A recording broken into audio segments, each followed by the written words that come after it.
আসসালামু আলাইকুম, আমন্ত্রণ জানাচ্ছি মাই টিভি সংবাদে। সাথে আছে আমি নুসরাত জাহান মুন। শুরুতেই জানিয়ে দিচ্ছি সংবাদ শিরোনাম। নারীকে অধিকার আদায়ে যোগ্যতা অর্জন করতে হবে, নারী দিবসের আলোচনায় প্রধানমন্ত্রী। উন্নয়ন অগ্রযাত্রায় একসাথে কাজ করার আহ্বান। খালেদা জিয়ার দ্বন্দ্ব স্থগিতের মেয়াদ আরও 6 মাস বাড়ছে, বিদেশে নয় দেশে বিশেষায়িত চিকিৎসা নিতে বাধা নেই জানিয়েছেন আইনমন্ত্রী। নারী অধিকার সহ গণতন্ত্র আজ হুমকির মুখে, অভিযোগ ফখরুলের। জনবিচ্ছিন্ন আন্দোলনের ভয় দেখিয়ে লাভ নেই বললেন ওবায়দুল কাদের। ক্ষমতা ও প্রভাবের কাছে নতি স্বীকার করেনি দুদক, তবে জনগণের আকাঙ্ক্ষা পূরণ করতে পারেনি। বিদায়ী সংবাদ সম্মেলনে ইকবাল মাহমুদ।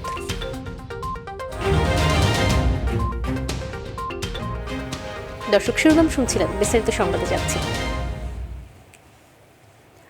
যারা বঙ্গবন্ধুর 7ই মার্চের ভাষণ বোঝেনি তারা নির্বোধ। এই ভাষণ আন্তর্জাতিক পরিমণ্ডলে স্থান পাওয়ায় নির্বোধরা এখন ঐতিহাসিক 7ই মার্চ পালন করতে বাধ্য হয়েছে বলে মন্তব্য করেছেন প্রধানমন্ত্রী শেখ হাসিনা। তিনি বলেন, পাকিস্তানের পদলেহনকারীরা বঙ্গবন্ধুর 7ই মার্চের ভাষণের মর্ম বুঝবে না। কোনো মহলের সমালোচনা পাত্তা না দিয়ে বঙ্গবন্ধুর আদর্শ বাস্তবায়নে নেতাকর্মীদের তাগিদ দেন প্রধানমন্ত্রী। বঙ্গবন্ধু এভিনিউয়ে 7ই মার্চ উপলক্ষে আওয়ামী লীগ আয়োজিত আলোচনা সভায় ভার্চুয়ালি যুক্ত হয়ে এসব কথা বলেন শেখ হাসিনা। আরও জানাচ্ছেন সাইদুর রহমান আবির। ঐতিহাসিক 7 মার্চ উপলক্ষে বঙ্গবন্ধু এভিনিউ কেন্দ্রীয় কার্যালয়ে আওয়ামী লীগের এই আলোচনা সভা। গণভবন থেকে ভার্চুয়ালি যুক্ত হন দলের সভাপতি প্রধানমন্ত্রী শেখ হাসিনা। কেন্দ্রীয় নেতাদের আলোচনায় উঠে আসে বঙ্গবন্ধুর ঐতিহাসিক ভাষণ নিয়ে বিরোধী মতের সমালোচনার জবাব। এর ধারাবাহিকতায় সভাপতির বক্তব্যে প্রধানমন্ত্রী শেখ হাসিনাও ব্যাখ্যা করেন 7 মার্চের ভাষণের। জানান, সর্বাত্মক যুদ্ধের পূর্ণাঙ্গ নির্দেশনা ছিল এই ভাষণে। পাকিস্তানের সামরিক শাসকদের বিরুদ্ধে যে আমাদের সর্বাত্মক যুদ্ধে নামতে হবে, সেই গেরিলা যুদ্ধের প্রস্তুতি নেবার সমস্ত নির্দেশনা কিন্তু তিনি সেখানে দিয়ে গেছেন। এই স্বাধীনতার সংগ্রাম, এই বার্তা দিয়ে তিনি আমরা যে স্বাধীনতার জন্য যুদ্ধ করে বিজয় অর্জন করব সেই নির্দেশনাও তিনি দিয়ে গিয়েছিলেন। যারা 7 মার্চের ভাষণ না বুঝেই সমালোচনা করছে, সেই গোষ্ঠীকে নির্বোধ বলেও আখ্যা দেন বঙ্গবন্ধু কন্যা। হঠাৎ তারা 7ই মার্চের ভাষণ এই দিবসটি উদযাপন করতে গেছে এবং কখন গেল, এবং তারা নাকি এতদিন এই ভাষণের মধ্যে কিছুই খুঁজে পায়নি। ভাষণটা যারা নিষিদ্ধ করেছিল, আন্তর্জাতিক পরিমণ্ডলে কিন্তু এই ভাষণটি জায়গা করে নিয়েছে। এটাই হচ্ছে বাস্তবতা। আমাদের দেশের যে নির্বোধরা এই ভাষণের তাৎপর্যই বোঝে নাই বা এই ভাষণকে ছোট করতে চেয়েছিল, তো আমার মনে হচ্ছে এরা যেন সেই পাকিস্তানি সামরিক জান্তাদেরই পদলেহনকারী খোসামদির দল। কোনো মহলের সমালোচনা পাত্তা না দিয়ে নেতাকর্মীদের বঙ্গবন্ধুর আদর্শ বাস্তবায়নে তাগিদ দেন আওয়ামী লীগ সভাপতি।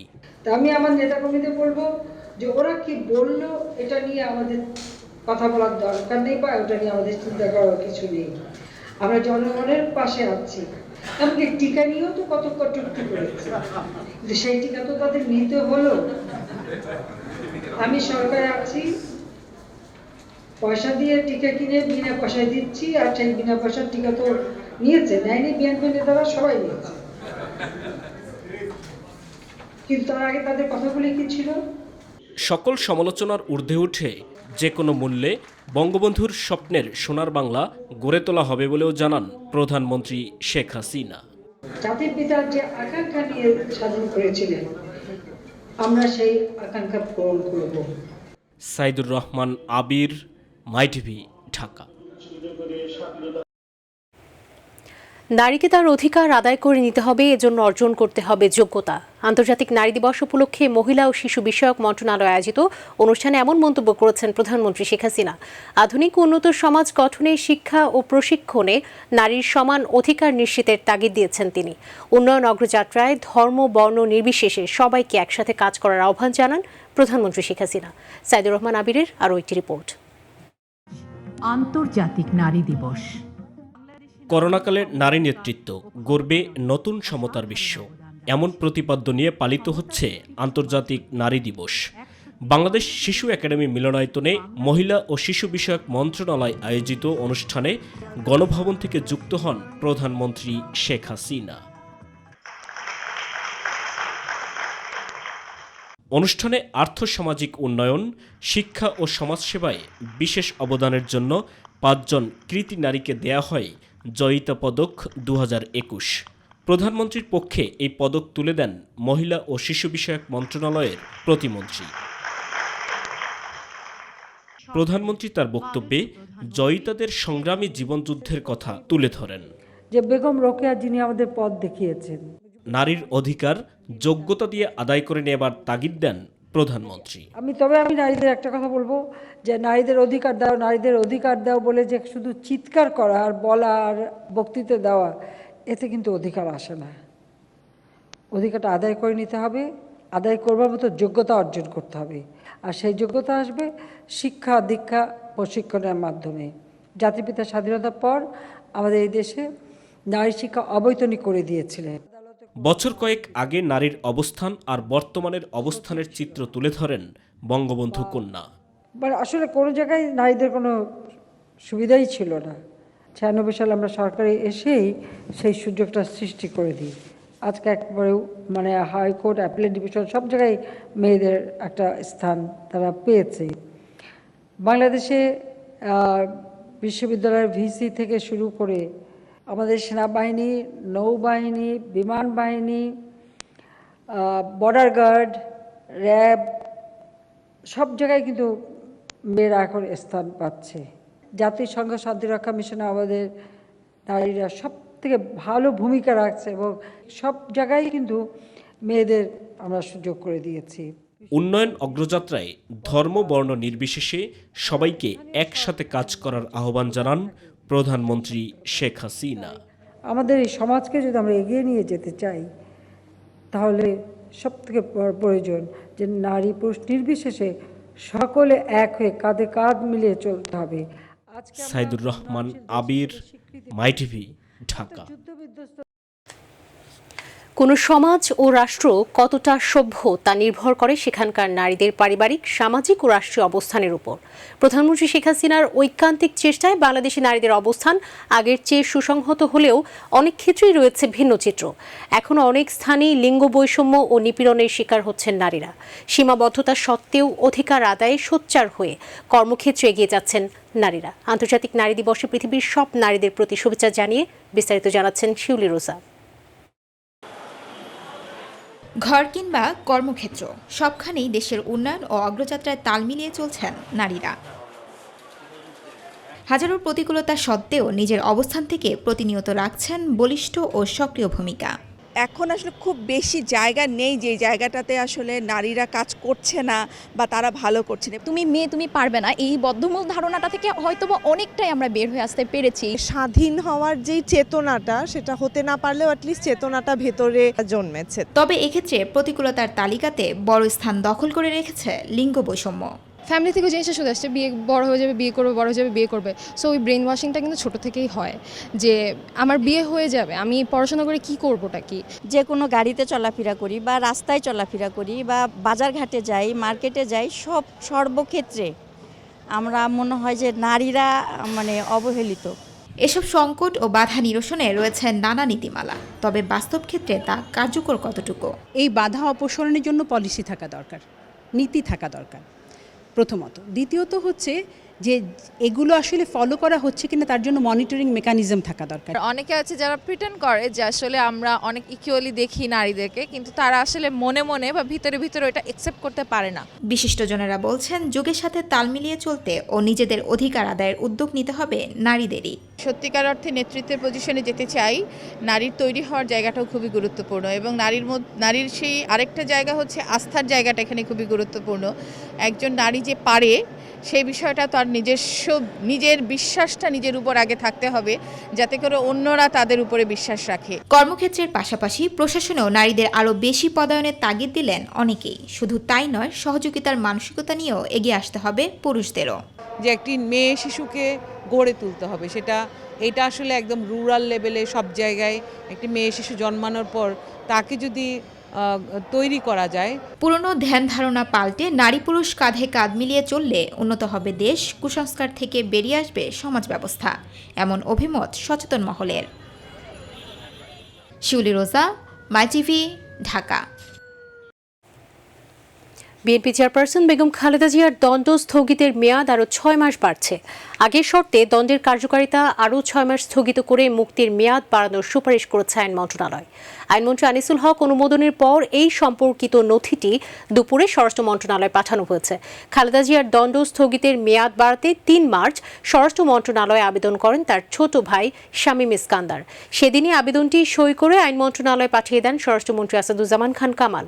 করোনা মহামারীর মধ্যে গত বছর 25 মার্চ নির্বাহী আদেশে দণ্ডের কার্যকারিতা 6 মাসের জন্য স্থগিত করে খালেদা জিয়াকে সাময়িক মুক্তি দেয় সরকার। ওই মুক্তির মেয়াদ শেষে গত বছর সেপ্টেম্বরে আরও 6 মাসের জন্য তা বাড়ানো হয়। সচিবালয়ে এই বিষয়ে আইনমন্ত্রী আনিসুল হক সাংবাদিকদের জানান, বেগম জিয়া বিদেশে যেতে পারবেন না, তবে দেশে বিশেষায়িত চিকিৎসা নিতে চাইলে আপত্তি নেই সরকারের। 6 মাস এটাকে বর্ধিতকরণ করা হয়েছে। শর্ত, আগের যেই শর্তগুলি দুটো ছিল, সেই শর্তগুলি একটা হচ্ছে যে তিনি দেশের বাইরে যেতে পারবেন না এবং এই নিজের বাসায় থেকে চিকিৎসা গ্রহণ করবেন। সেই শর্ত সাপেক্ষেই এটাকে বর্ধিতকরণ করা হয়েছে। আর এখানে ওনারা একটা কথা লিখেছিলেন যে বিশেষায়িত চিকিৎসার ব্যাপারে। বাংলাদেশে নারীরা সবচেয়ে বেশি অবহেলিত বলে মন্তব্য করেছেন বিএনপি মহাসচিব মির্জা ফখরুল ইসলাম আলমগীর। তিনি বলেন, শুধু নারীরা নয়, সারা দেশের মানুষই বর্তমানে নির্যাতিত হচ্ছে, গণতন্ত্র হুমকির মুখে। সকালে নয়াপল্টনে নারী দিবস উপলক্ষে মহিলা দলের শোভাযাত্রায় তিনি কথা বলেন। অন্ধকার ভেদ করে নারীসহ দেশের মানুষকে আলোতে বের হয়ে আসতে হবে বলেও মন্তব্য করেছেন মির্জা ফখরুল। আজকে দুর্ভাগ্য এই জাতির যে আজকে 50 বছর পরেও আমরা এই কথা বলতে পারি না যে আমরা স্বাধীন। আমাদের মা বোনেরা নিরাপদে তারা চলাফেরা করতে পারেন না, তারাও বলতে পারে না যে তারা স্বাধীন। সুতরাং তখনই নারীদের অধিকার আদায় হবে, তখনই নারীদের অধিকারকে সংরক্ষণ করা যাবে যখন সত্যিকার অর্থেই বাংলাদেশে একটি গণতান্ত্রিক সরকার প্রতিষ্ঠা হবে। আওয়ামী লীগ সাধারণ সম্পাদক, সড়ক পরিবহন ও সেতুমন্ত্রী ওবায়দুল কাদের বলেছেন, বিএনপির আন্দোলনের বিকল্প হচ্ছে আগুন সন্ত্রাস, অপরাজনীতি আর গুজব তৈরি করা। তিনি বলেন, বিকল্প আন্দোলনের নামে দেশের সম্পদ এবং জীবনহানি ঘটানো অপপ্রয়াস জনগণ ও সরকার মেনে নেবে না। সকালে সরকারি বাসভবনে নিয়মিত ব্রিফিংকালে এসব কথা বলেন ওবায়দুল কাদের। সেতুমন্ত্রী বলেছেন, জনবিচ্ছিন্ন এসব আন্দোলনের ভয় দেখিয়ে কোনো লাভ নেই, কারণ মুজিব আদর্শেও সৈনিকরা রাজপথে ভয় পায় না। বিএনপির অগণতান্ত্রিক আচরণ ও রাজনীতি দেশের গণতন্ত্রের চলমান ধারাকে বিঘ্নিত করছে বলে অভিযোগ করেছেন ওবায়দুল কাদের। বিএনপির আন্দোলন মানে সহিংসতার ব্যর্থ উপাখ্যা। তাদের আন্দোলনের বিকল্প হচ্ছে অপরাজনীতি, মিথ্যাচার, গুজব তৈরি। তাদের বিকল্প আন্দোলন হচ্ছে দেশে বিদেশে সরকার বিরোধী, দেশ বিরোধী গোপন বৈঠক। স্পষ্ট করে বলতে চাই, জনবিচ্ছিন্ন এসব আন্দোলনের ভয় দেখিয়ে কোনো লাভ নেই। মুজিব আদর্শের সৈনিকরা রাজপথ ভয় পায় না। অতৃপ্তি নিয়েই দুর্নীতি দমন কমিশন দুদক চেয়ারম্যানের দায়িত্ব শেষ করেছেন বলে জানিয়েছেন ইকবাল মাহমুদ। বিদায়ী সংবাদ সম্মেলনে তিনি জানান, ক্ষমতা ও প্রভাবের কাছে নতি স্বীকার করেনি দুদক, তবে স্বীকার করেছেন জনগণের আকাঙ্ক্ষা অনুযায়ী দুদক কাজ করতে পারেনি। দুদক এখন যথেষ্ট শক্তিশালী দাবি করে ইকবাল মাহমুদ বলেন, বিদ্যমান আইনের মধ্যে থেকেই দুদক অনেক কাজ করতে পারে। বিস্তারিত জানাচ্ছেন ড্যানিজ রং। 2016 সালের 10 মার্চ দুদকের চেয়ারম্যান হিসেবে নিয়োগ পান ইকবাল মাহমুদ। তিনি দুদকের চতুর্থ চেয়ারম্যান হিসেবে নিয়োগ পেয়েছিলেন। মঙ্গলবার শেষ হচ্ছে তার মেয়াদ। দায়িত্ব শেষ করার আগ মুহূর্তে গণমাধ্যম কর্মীদের সাথে মতবিনিময় সভায় বিদায়ী চেয়ারম্যান ইকবাল মাহমুদ নিজের অভিজ্ঞতার কথা তুলে ধরে বলেন, গত 5 বছরে দুদক সর্বোচ্চ চেষ্টা করেছে দুর্নীতিকে প্রতিরোধ এবং দমনের। দুদক এখন অনেক শক্তিশালী এবং বিদ্যমান আইনের অধীনেই দুদক অনেক কিছু করতে পারে। আমাদের চেষ্টার যদি ত্রুটি থাকে, সেই ত্রুটি আমার, কিন্তু আমরা চেষ্টা করেছি এই যতটুকু আইনে ম্যান্ডেট আমাদের ছিল সেটুকু আমরা করার চেষ্টা করেছি। যদিও একটি বড় বিষয় আমাদেরকে সবসময় বিব্রত করেছে, সেটি হচ্ছে যে কোনো দুর্নীতি আমাদের দিকে অঙ্গুলি নির্দেশ করে যে দুর্নীতি দমন কৌশল করবে, এটা সবই দুর্নীতি দমন কৌশল। আসলে সব তো দুর্নীতি দমন কৌশল, সকল দুর্নীতি দমন কৌশলের আওতা নয়। আমরা তো আইনের নিগড়ে বাধা, আইন আমরা প্রণয়ন করি না। আমরা হয়তো বলতে পারি, কিন্তু আইন যেভাবে তৈরি হয় সেই আইন আমাদেরকে মান্য করতে হবে। তিনি আরও বলেন, জনগণ যেভাবে চায় দুদক সেভাবে কাজ করতে পারে না, তা সত্য। এর জন্য দুদকে দক্ষ জনশক্তির অভাব বড় একটি কারণ বলে মনে করেন ইকবাল মাহমুদ। সবচেয়ে বড় দুর্বলতা হচ্ছে যে shortage of man power, quality man power. এখানে যেরকম লোক থাকা দরকার, যে কোয়ালিটি সম্পন্ন মানুষ ইনভেস্টিগেশন করবেন, অনুসন্ধান করবেন, সেই লোকজনের অভাব, জনবলের অভাব রয়েছে, ট্রেনিংয়ের অভাব রয়েছে। জন আকাঙ্ক্ষা যেরকম সেই মাত্রা অনুযায়ী আমরা পারিনি। এটা একটা ক্লিয়ার কনফেশন, কেমন? কিন্তু জন আকাঙ্ক্ষার মতো যদি আপনি পারতেন তখনই যখন আপনি, আমি, সমাজের সর্বস্তরের মানুষ সবাই একই প্ল্যাটফর্মে দাঁড়িয়ে একই উচ্চারণে করতেন। সে ৭১ সালের মতো যে আমরা দুর্নীতির বিরুদ্ধে একতাবদ্ধ, তাহলে আপনি জন আকাঙ্ক্ষা মতো পারতেন। দুদকের উপর সরকারের কোনো চাপ নেই বলেও উল্লেখ করেন বিদায়ী এই চেয়ারম্যান। দায়িত্বহীনভাবে বলতে পারি যে আমার কোনো চাপ ছিল না, সরকারের তরফ থেকে আমার কোনো চাপ ছিল না। ড্যানি ত্রং, মাই টিভি, ঢাকা। দেশে করোনা শনাক্তের 1 বছর পূর্ণ হলো আজ। 1 বছর আগে 8ই মার্চ দেশে প্রথম 3 জন করোনা আক্রান্ত শনাক্ত হন। বিভিন্ন দেশে করোনা আক্রান্ত এবং মৃত্যুর ভয়াবহ সংখ্যায় বাংলাদেশেও সৃষ্টি হয় ব্যাপক আতঙ্ক। অবশ্য সময়ের সাথে সাথে সেই সব কিছুই মিলিয়ে গেছে। বিভিন্ন অভিজ্ঞতার মধ্য দিয়ে অতিক্রম হলো 1 বছর। বর্তমানে ভ্যাকসিন প্রদান কার্যক্রম চলায় করোনা নিয়ে আতঙ্ক নয়, সচেতন সবাই। ড্যানি ত্রংয়ের আরও একটি রিপোর্ট। করোনা সম্পর্কে সংবাদ সম্মেলনের এক পর্যায়ে গত বছর 8 মার্চ আইইডিসিআর জানায় 3 জনের মধ্যে প্রথম করোনা শনাক্তের কথা। 18 মার্চ করোনায় প্রথম মৃত্যু হয় দেশে। একদিকে জনমনে ভয় আর আতঙ্ক, অন্যদিকে করোনা মোকাবেলার পথ খুঁজতে ব্যস্ত হয়ে পড়ে সরকার। আরও একটা দুঃসংবাদ বলতে চাই। আসলে দেশে করোনার 1 বছরে মানুষ সম্মুখীন হয়েছে নানান সব অভিজ্ঞতার। মাস্ক ও হ্যান্ড স্যানিটাইজারের জন্য হাহাকার, সাধারণ ছুটি ঘোষণা, যোগাযোগ ব্যবস্থা বন্ধ, রাস্তাঘাট ফাঁকা, করোনা পরীক্ষার জন্য দীর্ঘ লাইন, লকডাউন সহ আরও বিভিন্ন দৃশ্যপট এখনও ভেসে ওঠে মানুষের মনে। এই 1 বছরে করোনা আক্রান্তের সংখ্যা 5.5 লাখেরও বেশি, মৃতের সংখ্যা প্রায় 8,500। অনেকেই মনে করেন বিশ্বের অন্যান্য দেশের তুলনায় করোনা পরিস্থিতিতে বাংলাদেশের অবস্থান ছিল অনেকটাই ভালো। আমরা বুঝি নাই প্রথম থেকে, শেষে যখন জিনিসটা অনুভব করতে পারছি যে আসলে মহামারীটা খুব মারাত্মক। মানুষ স্বাভাবিকভাবেই গৃহবন্দী ছিল। মানুষ সচেতন থাকার কারণে করোনাটা এবং সরকারের আন্তরিকতার কারণে করোনাটা সেভাবেই ছড়ায় পড়ে নাই এবং মহামারী আকারে দেখা দেয় নাই। ব্যবস্থাপনা শেষ দিকে আমরা শিক্ষিত হয়েছি, প্রথম দিকে আমরা এলোমেলো ছিলাম বেসিক্যালি। আমাদের দেশে করোনার বিস্তারটা আমরা যেভাবে ভাবছিলাম সেভাবে হয়নি। করোনা মোকাবেলার শুরুর দিকে বেশ সতর্ক ছিল সাধারণ মানুষ, স্বাস্থ্যবিধি মানার ক্ষেত্রে ছিল সচেতনতা। আর বর্তমানে ভ্যাকসিন প্রদান কার্যক্রম করোনা মোকাবেলায় সাধারণ মানুষের মনে যুক্ত করেছে অন্য এক শক্তি। আতঙ্ক ছিল, ভয় ছিল, আর তার জন্য মনে কথা আমরা যে বেঁচে এ পর্যন্ত আসতে পারছি আলহামদুলিল্লাহ। আস্তে আস্তে এটা মোটামুটি একটা সহনীয় পর্যায়ে চলে গেছে। এমন একটা পর্যায়ে গেছে যে যেহেতু আমরা এখন ইজিলি ঘোরাফেরা করতে পারতেছি, শুধু মাস্ক পরাটা এটা বাধ্যতামূলক, এটা তো সবাই পড়তে পরার অভ্যাস হয়ে গেছে। বিশেষজ্ঞদের কারো কারো মতে দেশের আবহাওয়া, খাদ্যাভ্যাস এবং মানুষের রোগ প্রতিরোধক ক্ষমতা দেশে করোনার প্রভাবকে অনেকটাই দুর্বল করতে পেরেছে। ইউরোপিয়ান কান্ট্রি প্লাস আমেরিকা তো খাবার দাবারও ঘরের ভিতরে বসে, বাইরে তারা লকআউট অবস্থা ছিল। আমাদের দেশে এরকম পজিশনে যাইতে হয় নাই, যাওয়ার মনে হয় যে উপক্রম হয়ে গেছিল মনে হচ্ছিল। কিন্তু আমাদের এই সরকারি ব্যবস্থাপনা প্লাস আমাদের এই যে আপনাদের সাংবাদিকদের ইয়েতে প্লাস আমাদের ডাক্তারদের যে উৎসাহ উদ্ভাবনা মানে সবাইকে জাগাইছে, তাতে অনেকটা এটা কেটে গেছে। তবে করোনা পুরোপুরি নির্মূল না হওয়া পর্যন্ত এই ভাইরাস থেকে সবাইকে সচেতন থাকার পাশাপাশি স্বাস্থ্যবিধি মেনে মাস্ক পরিধানের পরামর্শ বিশেষজ্ঞদের। করোনার সংক্রমণ ঠেকাতে পরীক্ষামূলকভাবে লকডাউন করা হয়েছিল এই পূর্ব রাজাবাজার এলাকা।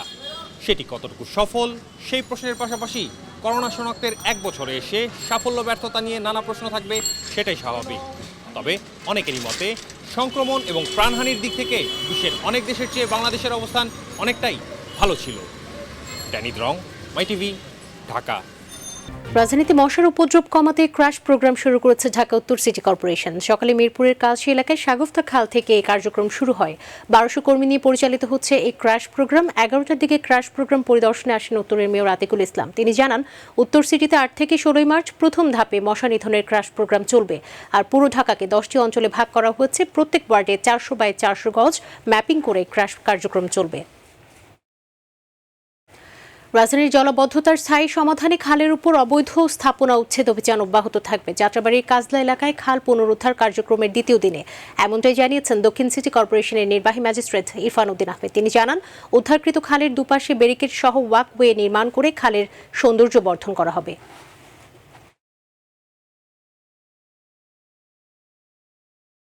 করোনার কারণে বিশ্বকাপ ও এশিয়ান কাপ ফুটবলের যৌথ বাছাই পর্বের ফিরতি ম্যাচ খেলতে আফগানিস্তান বাংলাদেশে আসবে না। তবে ম্যাচ আয়োজনে বাংলাদেশ এখন প্রস্তুত আছে। বিকেলে বাফুফে ভবনে ন্যাশনাল টিমস কমিটির জরুরি বৈঠক শেষে সংবাদ সম্মেলনে এই তথ্য জানান সহসভাপতি কাজী নাবিল আহমেদ। তিনি জানান, নেপাল থেকে আমন্ত্রণ পাবার পর সেখানে সফরের প্রস্তুতি নিচ্ছে বাংলাদেশ। 13 মার্চ করোনা টেস্ট করে 14 তারিখে ক্যাম্প শুরু হবে। 23, 25, 27, 29 মার্চ নেপালে 4টি ম্যাচ এবং 29 মার্চ ফাইনাল অনুষ্ঠিত হবে বলেও জানান নাবিল আহমেদ।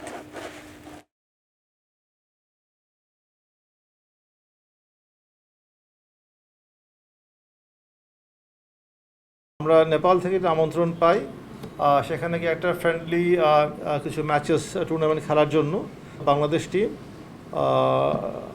নেপালের টিম আর কিরগিজস্তানের টিম সেখানে আমাদের আসবে খেলার জন্য। আমরা চাই আমাদের ন্যাশনাল টিম কোনো না কোনো এঙ্গেজমেন্টের মধ্যে থাকুক, কোনো না কোনো খেলা তারা খেলুক, যেন আমরা আমাদের টিমকে পরখ করে দেখতে পারি। দর্শক, এর সাথে সংবাদের শেষ প্রান্তে আমরা শিরোনামগুলো জানিয়ে দিচ্ছি আরও একবার। নারীর অধিকার আদায়ের যোগ্যতা অর্জন করতে হবে। নারী দিবসের আলোচনায় প্রধানমন্ত্রী উন্নয়ন অগ্রযাত্রায় একসাথে কাজ করার আহ্বান। খালেদা জিয়ার দণ্ড স্থগিতের মেয়াদ আরও 6 মাস বাড়ছে। বিদেশে নয়, দেশে বিশেষায়িত চিকিৎসা নিতে বাধা নেই, জানিয়েছেন আইনমন্ত্রী। নারী অধিকার সহ গণতন্ত্র আজ হুমকির মুখে, অভিযোগ ফখরুলের। জনবিচ্ছিন্ন আন্দোলনের ভয় দেখিয়ে লাভ নেই, বললেন ওবায়দুল কাদের। ক্ষমতা ও প্রভাবের কাছে নতি স্বীকার করেনি দুদক, তবে জনগণের আকাঙ্ক্ষা পূরণ করতে পারেনি, বিদায়ী সংবাদ সম্মেলনে ইকবাল মাহমুদ।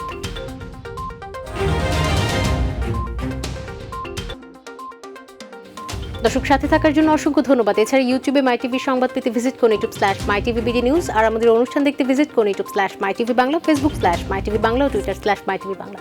পরবর্তী সংবাদ রাত 9:30 দেখার আমন্ত্রণ জানিয়ে বিদায় নিচ্ছি। করোনা সংক্রমণ রোধে সবাই সতর্ক থাকুন, স্বাস্থ্যবিধি মেনে চলুন। আল্লাহ হাফিজ।